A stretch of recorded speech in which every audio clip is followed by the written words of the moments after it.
Don't touch that dial. That's right. Are you worried about flu season? If you are, you might want to watch this. It's about your refrigerator and how you can protect yourself from getting sick from food poisoning.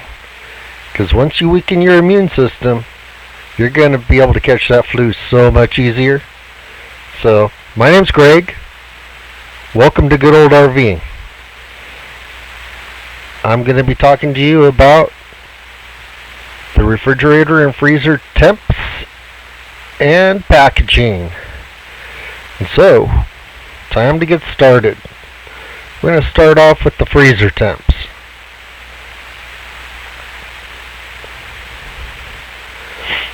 Y'all think it's okay to just throw something in the freezer and it's going to freeze and it's good to go and you're not going to get sick? Well, I got news for you. I hope you don't plan on leaving it in there long. You'll be throwing it away in a couple months. So, the thing with the freezer is it has to be at a certain temperature or below, just like the refrigerator, or your food won't last half as long as it should. And so this is my refrigerator, or my freezer, and it's sitting at, 2 degrees? And I'm on an absorption type refrigerator, Dometic, and I've never seen them get colder than 0. The freezer, a freezer burn, it's not caused by temperature. It's caused by the moisture seeping out of the food. And the moisture gets on top of the food, especially if you're using Ziploc bags, but it also causes frost in the back of your freezer. So if you notice your freezer getting frosted up real fast, it's because you're not properly storing your food. Studies show that 5-degree difference above 0 on most items will cut the storage life in half. So that's something to think about. So to prevent all this, if you have a separate portable freezer that does reach 0 or below, that you could use for long-term storage, like if you go fishing or hunting, use that one, then just use your other refrigerator on your Dometic or whatever for daily use. This is bad practice right here. It promotes freezer burn, bacteria. This is the way to do it right. This is called a food saver, and it's a good name for it because it sucks all the air out of the package, and air is one of the number one sources for having bacteria grow. So this is my fix. I bought a lockable portable freezer.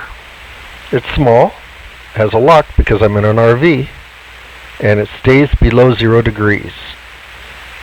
And so with that said, I also vacuum seal all of my products I put in it. And so I've just hit the 3 marks.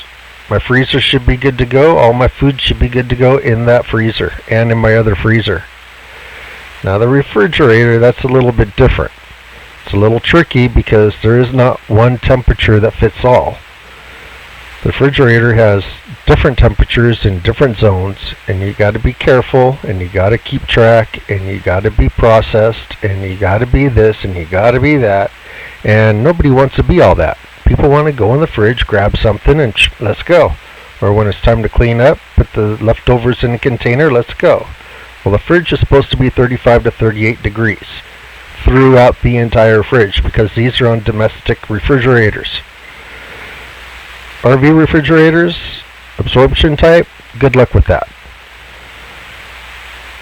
Anything above 40 degrees allows the growth of bacteria and promotes your food to spoil a lot quicker. And so that's why everyone does all these modifications to try to keep the refrigerator above 40 degrees. Because once it goes below 40, you might as well just eat out all the time. Your fridge is useless. Okay, the temp that you see on the top of your fridge, like in this picture here, that's the temp at the top back shelf, or the back of the top shelf. And this temp sensor I have right here, I have the sensor located on the bottom, I think. And on this thermometer right here, this is towards the door, which is supposed to actually be the hottest part of the fridge, and in my case it's the coldest part. And so this is what I'm saying. All different areas, all different temperatures. If you think one's too cold and you want to change your setting to warm it down a little bit, wrong answer, because you might get one right, but the other one's going to be above 40. So you got to take care of that. These are all bad practices that you see in this picture. I mean, things are just thrown in there. They're not right at all. I could just go through a list, and on the next video I just might. But for this one, we're going to call it a day. I appreciate you watching it to the end. You got this far, hit like and subscribe, and so you can watch the other one on the refrigerator. Don't forget to leave a comment. I would love to read comments, because that's what I know if I'm doing something right or wrong. And the next one's going to be on the refrigerator temps and practices, good practices, because I've already showed you some bad ones. And so I'm glad you joined us. Stay tuned, and we'll be talking to you later. Have a great day.